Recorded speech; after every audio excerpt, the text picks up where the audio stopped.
Oh, what are boundaries? Whew. A lot of people don't understand boundaries. A lot of people use boundaries as manipulation or control as opposed to what you will do. Your boundaries are what you will do if somebody else's behavior is impacting you negatively. So let's talk about the difference between invitations versus boundaries. So for example, this commenter said needs are communicated plainly and nothing changes. It's just met with silence or I don't know. So how do we solve for that? I'm going to give you some examples. Okay, so how do we handle a partner that stonewalls or gives you the silent treatment or will not engage in conversation with you?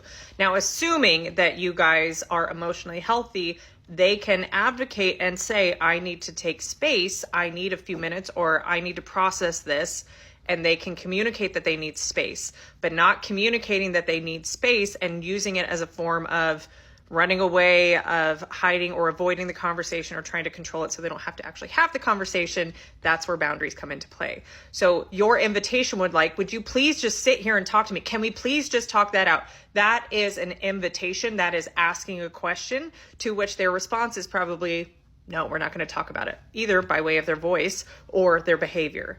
So a boundary would look like this.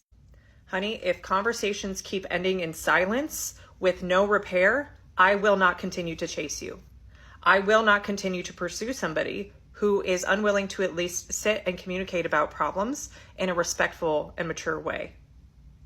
So when you want to communicate respectfully and in a mature way, I'd love to have that conversation, but I'm not going to keep pursuing this.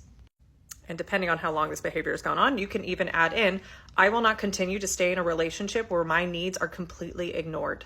That is not a relationship. That is not a partnership. And I am here for a relationship and a partnership where both of our wants and needs are considered. And when you want to have a conversation about what that looks like moving forward, I'm available for that. But I will not stay in a relationship where my needs and wants are completely dismissed and ignored. See how I used a lot of I statements? Yeah, that's a boundary.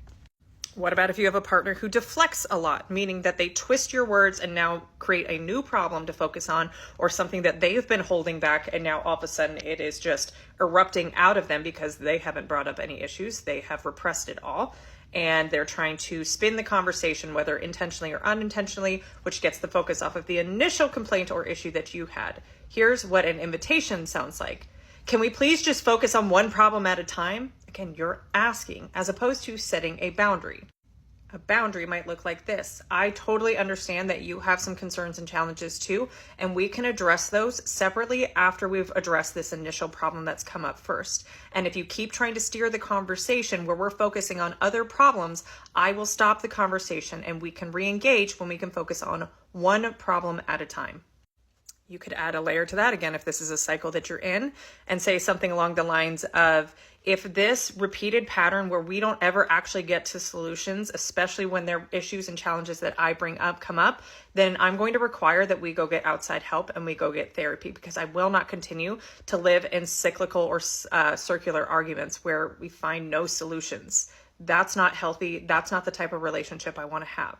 And so if we can't figure that out on our own and have these conversations where we actually resolve problems, then we're going to have to go learn skills to be able to do that. And I expect you to also join me in that. Now, as I was saying that and I said, I expect you to join me, that's, again, kind of an invitation. But you will go get help and you will schedule the couples therapy and you will invite her to come or him to come, and they get to choose whether they want to go learn those skills and tools or not. Okay, what about if your partner is really critical, right? It's name calling, it's attacking your character, right? That would be a massive disrespect, although I understand it, right? Like I get people get triggered and they start lashing out. You can set a boundary with that, right? An invitation would look like, can you please not call me names anymore? A boundary would look like, again, what are you going to do? I will not participate and engage in conversation when somebody is being blatantly disrespectful to me. When you're ready to calmly and respectfully have a conversation about these issues, I would love to continue this conversation. But until then, I'm going to step away. Another layer to that would be to set the boundary around name calling. I will not participate in a conversation where name calling is at play or where we're being disrespectful towards each other. And so if we can't have healthy communication, I guess we're going to have to go sign up for couples therapy and learn skills and tools and have these conversations in front of another party where respect is the priority in those conversations, because I will not tolerate being called out of my name, period. period. Now, as a personal note, I was attacked a lot, name called, cussed at. I was verbal assaults during arguments during my marriage. And I wish I had had enough self-worth and self-confidence and compassion for both of us to draw the boundary that is not something that is acceptable. That is not a healthy way to communicate. So if you're in that phase, believe me, I've been there. And you absolutely can draw a line that is unacceptable, an unacceptable way of speaking to you, and that you won't stick around to be able to hear it. Whether that means leaving the relationship or leaving the room, you get to decide that. But it is unhealthy and it's disrespectful. And it's really kind of a cry for help of how dysregulated your partner is, but that's not yours to fix. They are responsible for their behavior, their actions, and their words. And there may be a strong likelihood that you are dealing with somebody who is emotionally immature. But guess what? If you call them out as emotionally immature, they're going to have an emotionally immature response. So you need to have some tact with how you're calling that out, but also with boundaries. So what does that look like? The invitation, which is in effect would be like, can we please talk about this like adults? Can you please stop yelling at me? Can you please stop turning my words against me? Can you please stop throwing a temper tantrum? Can you please grow up? Right? But that's just an invitation. That's not a boundary of what you will do. We'll simplify boundaries. If you yell, I walk. If you twist my words, I stop engaging. If you aren't accountable for how you're also contributing to this, there is no relationship moving forward, or we need to go get help, or I will sign us up for couples therapy, or I will disengage in this conversation, or I will not sleep in the bed tonight. I will not continue to participate in these cycles. Boundaries aren't control. They're your refusal to stop participating in the bullshit. Right? And we don't have to be aggressive about them. In fact, the more calm and regulated you can be in setting a boundary, the more it's going to dysregulate your partner, but it also establishes that you mean business, that you will not participate in this. And those are your choices. And people who have boundaries set against them 99.999% of the time, especially if they're emotionally immature, will test those boundaries like children. Right? When you tell a child, hey, you've got to go clean your room before you come to dinner, right? They're going to push against that. No, how much can I get away with? Let's see if I can manipulate him this way. Let's see if I can do that. And that's okay, right? Kind of expect that it's going to happen. But if the goal is connection and repair, and you in a regulated state, not in an emotionally reactive state, which is where the control part of boundaries comes in. If you in a very regulated state go, if you yell at me, I will simply walk away. I will not participate in this.